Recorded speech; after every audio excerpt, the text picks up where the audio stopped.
岡で開催されるイベントを私の独断と偏見で勝手に紹介とレビューをしていきます。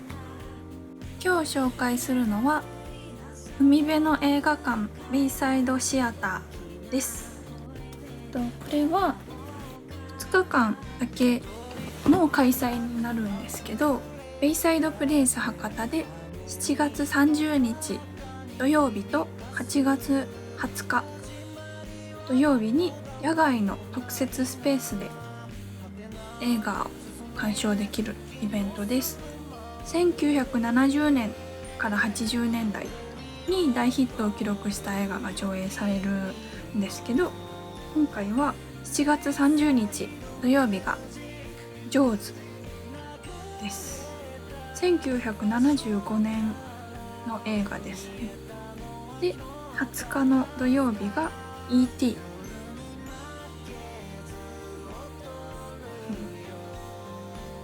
E.T. の指持ってます。E.T. 1982年の映画です。これはちょっと行けない予定があって見に行けないんですけど、 E.T. は見たかったな。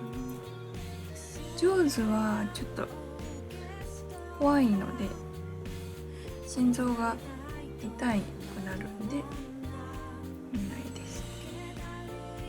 海辺の映画館っていうタイトルが素敵ですね。これは入場料は500円です。ワンドリンクついてます。で、7月30と8月20日の2日間限定です。場所はベイサイドプレイス博多での野外特設スペースであります。予展時は翌日に延期になって7月30は31で8月20日は21に開催となります。アクセスは天神から徒歩15分、駐車場も有料ですけどあります。ベイサイドプレイスは結構多分イベントがあって、私は昔前パンパンピクニックパンのイベントに行きました。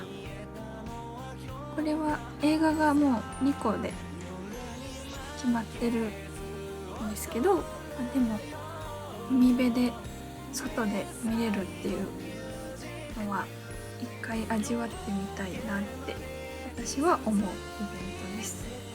70年代80年代の大ヒット映画でもう映画館ではなかなかやってないですし、多分もう若い子は中身を知らない人もいると思うんですけど、爆発的なヒットをした映画で面白いし愛されるものだと思うので、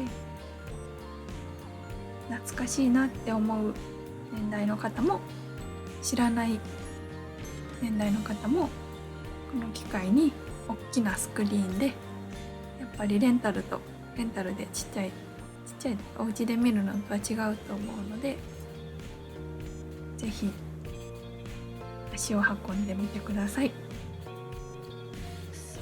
海辺の映画館ベイサイドシアターのイベント情報でした。